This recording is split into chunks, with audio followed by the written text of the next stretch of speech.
গতকাল বিজেপি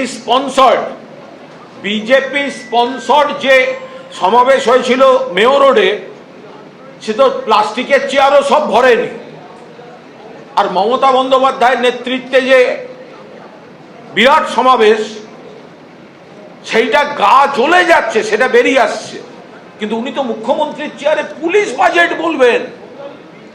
উনি সারাক্ষণ যে শরীরী ভাষা, যে মৌখিক ভাষা, যে চিন্তা ভাবনা নিয়ে আক্রমণটা চালিয়ে গেলেন, তাতে তো দেখে মনে হচ্ছে যে হোম বাজেট নয়, এটা একটা তৃণমূল বাজেট, এটা একটা তৃণমূলের মানে স্বতন্ত্র বিষয় নিয়ে উনি বলছেন। আগাগোড়া বক্তৃতা মমতা ব্যানার্জি, তৃণমূল, সমাবেশ আর অভিষেক ব্যানার্জি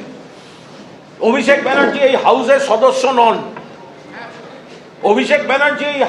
সদস্য নন।